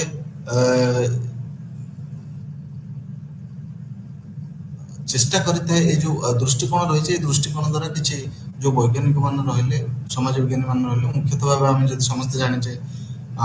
ଡନଲପ୍ ଏଣ୍ଡ କାର୍ଟନ, ସେମାନେ କେଉଁଭଳି ଭାବେ ଚେଷ୍ଟା କରିଛନ୍ତି ଯେ ଯୋଉ ପ୍ରାକୃତିକ, ଜୈବିକ, ପରିବେଶ ବା ପ୍ରାକୃତିକ ଜୈବିକ ଏବଂ ପରିବେଶ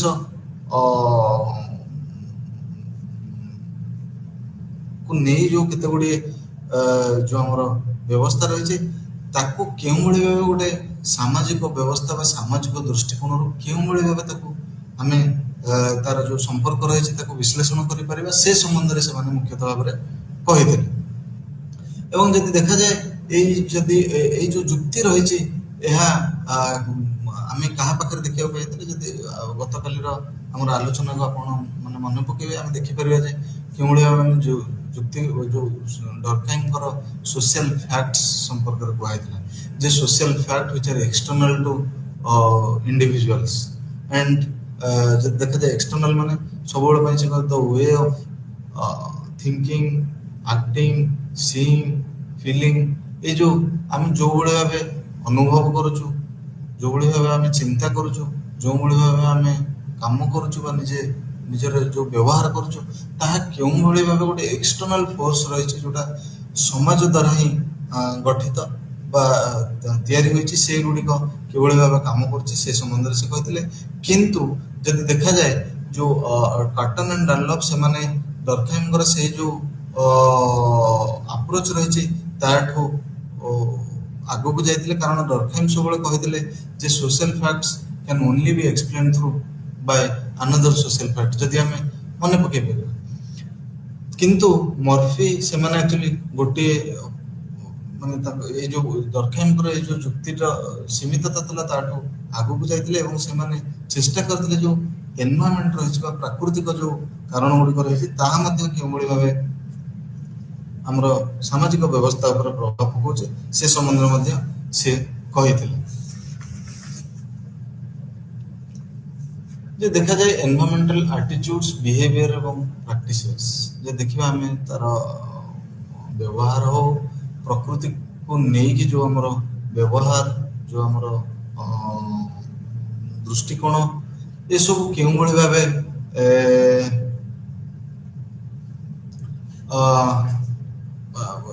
ଗୋଟେ ତାର କିଭଳି ଭାବେ ଭ୍ୟାରିଏସନ ଥାଏ ବା ସେଥିରେ କିଭଳି ଭାବେ ପରିବର୍ତ୍ତନ ହୋଇଥାଏ ସେ ସମ୍ବନ୍ଧରେ ସେ ମୁଖ୍ୟତଃ ଭାବେ ଯୁକ୍ତି ଓ ଏଇ ଯୋଉ ଯୁକ୍ତି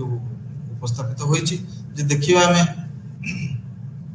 ଯେ କେଉଁଭଳି ଭାବେ ଲୋକମାନଙ୍କର କେଉଁଭଳି ଭାବେ ଦୃଷ୍ଟିକୋଣ ରହିଛି ଯଦି ପୂର୍ବର ଯୋଉ ଗୁଡିକ ତର୍ଜମା ରହିଛି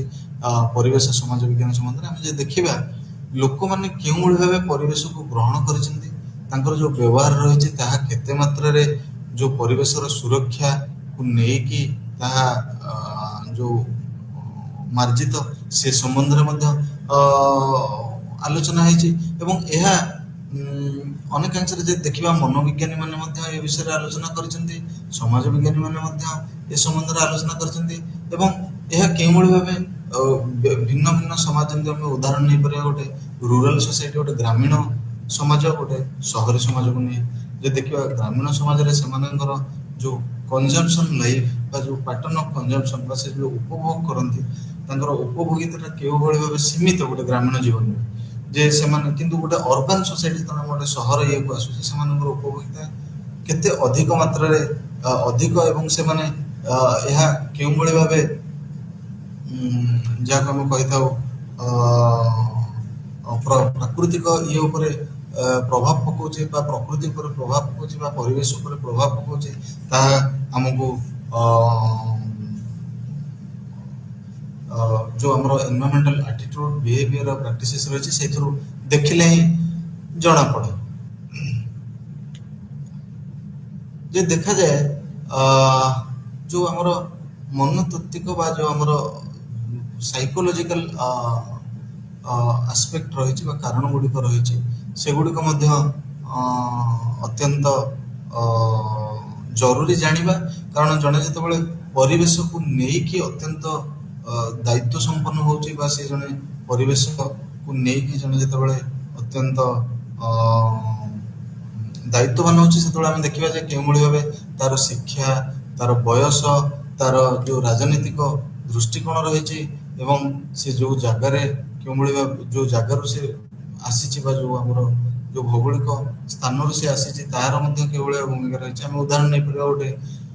ଜନଜାତି ସମ୍ପ୍ରଦାୟର ଲୋକ ଯିଏ ଜଙ୍ଗଲରେ ତାର ବୟସ ବିତାଇଛି ଏବଂ ସେ ଜଙ୍ଗଲରେ ବଢିଛି, ସିଏ କେଉଁଭଳି ଭାବେ ତାର ଯୋଉ ଆତ୍ମୀୟତା ରହିଥାଏ ସବୁବେଳେ ଗୋଟେ ଅ, ଜଙ୍ଗଲ ଯୋଉ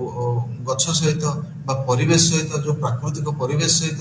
ତ ସେଇ ଯୋଉ ଆତ୍ମୀୟତା ଆମେ ଯଦି ଗୋଟେ ସହରର ଗୋଟେ ଲୋକ ଯିଏ ଗୋଟେ ସହରରେ ଜନ୍ମ ନେଇଛି ତାକୁ ନବା, ତାର କେଉଁଭଳି ଭାବେ ପରିବର୍ତ୍ତନ ହୋଇଥାଏ। ତେଣୁ ଏ ସମ୍ବନ୍ଧରେ ମଧ୍ୟ ଆମେ ଜାଣିବା ଦରକାର। ଏବଂ ଯେ ଦେଖିବା କେଉଁଭଳି ଭାବେ ମଣିଷ ସମାଜ ବା ମଣିଷ ସମାଜର ଯୋଉ ଲୋକମାନଙ୍କର ଯୋଉ ବ୍ୟବହାର ରହିଛି ତାହା କେଉଁଭଳି ପ୍ରାକୃତିକ ପରିବେଶ ଦ୍ୱାରା ପରିଚାଳିତ, ସେ ସମ୍ବନ୍ଧରେ ମଧ୍ୟ କୁହାଯାଇଛି। ଯେମିତି ଉଦାହରଣ ଦେଇପାରିବା ବଟେଲଙ୍କର ନା 1987 ମସିହାର ଗୋଟେ ଷ୍ଟଡି, ସେ କହୁଛନ୍ତି କେଉଁଭଳି ଭାବେ ଯୋଉ ପ୍ରଭାବ ରହିଛି ଆମର ଏୟାର ପଲ୍ୟୁସନ ହେଲା ବା ଯୋଉ ବାୟୁ ପ୍ରଦୂଷଣ ହେଲା, ତାର ପ୍ରଭାବ କେଉଁଭଳି ଭାବେ ସାମାଜିକ ବ୍ୟବହାର,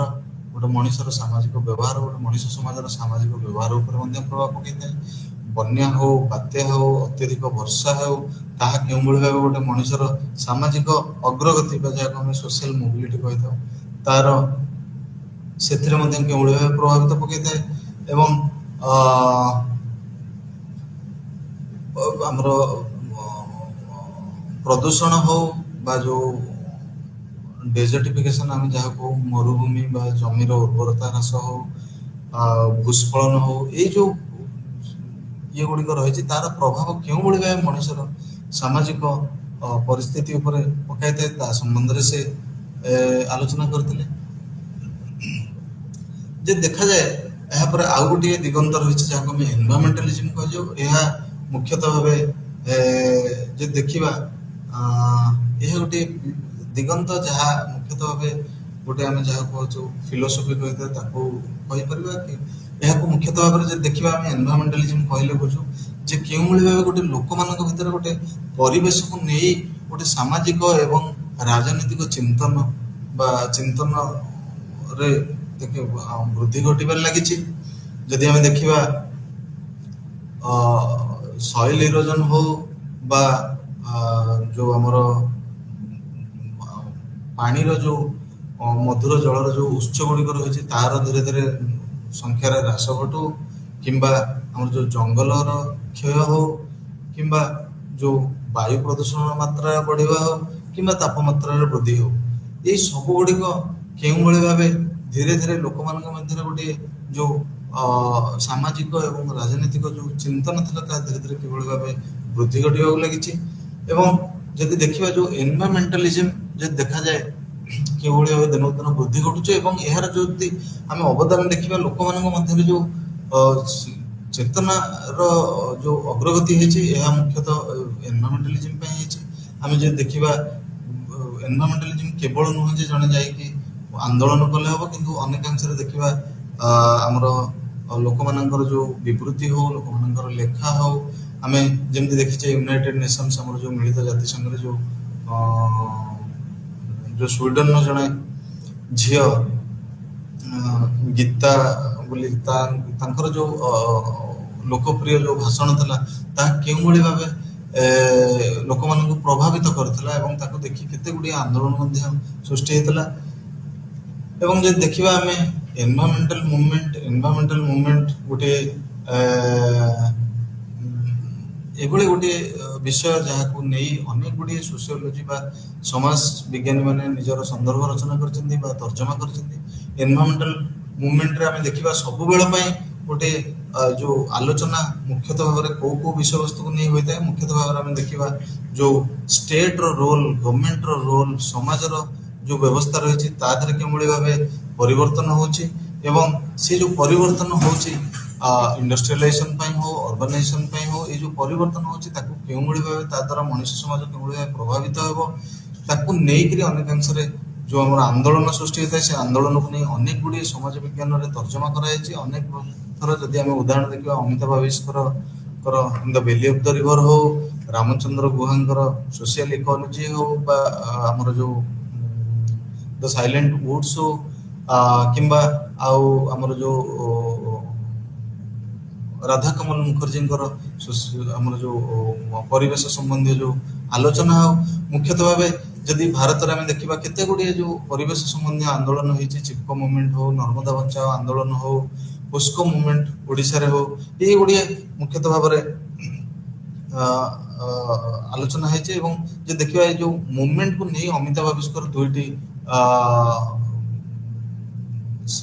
दुई प्रकार जो व्यवस्थित जो आम इंटेलेक्चुअल ये रही ग्रुप रही आलोचना करते गोटे पटे से कहते क्यों भाव गोटे धनिक श्रेणी निजर जो इंटरेस्ट रही क्यों भाव प्रतिपादन करने मुवमेंट कर क्यों भाव जो मैंने प्रकृत में मार्क्सवादी चिंताधारा लोक से क्यों भाव निजे परिवेश सुरक्षा ये मुवमेंट बा आंदोलन कर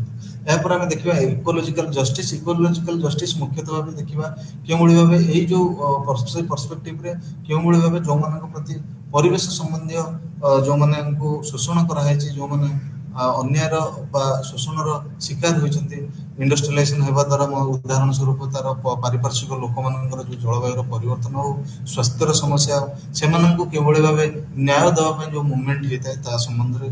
में गुड़ाए आलोचना अनेक समाज विज्ञानी मैंने आलोचना कर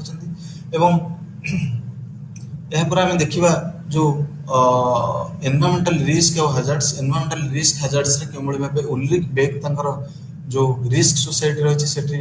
से केवल भाव कहते जे विपद आसूची बोली कहीं केबे देखि पारुना और विपद को आखि आगे रखी गोटे मॉडर्न सोसाइटी बा आधुनिक समाज रे क्यों भाव जो इंश्योरेंस स्कीम को लेकर से केवल भाव बीमा योजना रही क्यों भाव लोक केवल रिस्क देखि पारुना तेणु आग को आसुथिबा विपद को न देखिपारी से क्यों भाव पैसा खर्च कर निजको प्रोटेक्शन देवाई निजको सुरक्षा देवाई आम एनवायरमेंटल मेटाबॉलिज्म जहाँ विषय आम खाली आलोचना करते जो कहते क्यों भाव मार्क्स क्यों भाव कहते मनीष और प्रकृति तार जो संपर्कटा क्यों भाव गोटे रूराल सोसाइटी गोटे ट्रेडिशनल सोसाइटी रे गोटे गाँव में जो गोटे चाषी तार जमी तार चाष जमी सहित तार जो संपर्क था से जो भाव जत्न नौला जो कैपिटालिस्ट पुंजीवादी मैंने आसिले से गाँव जमी बेदखल कले से इंडस्ट्री सहर कारखाना प्रोलेटेरिएट काम कले जो आत्मीयता था से जमी से जो माटी सहित से जो परिवेश सहित से जो भाव जत्न नौले धीरे धीरे कि भाव से निबिड़ता क्षण होता है अनेकांश परिवेश प्रदूषण और परिवेश क्षयक्षति दायी तेणु आज जो आम आलोचना कले मुख्यतः भाव दुईटी पर्सपेक्टिव गोटे रियलिज्म और गोटे कन्स्ट्रक्शनिज्म को नहीं आलोचना करते आम केते गुडे जो मुख्य विषय वस्तु रही की कॉन्सेप्ट ए संबंध में आलोचना कले धन्यवाद।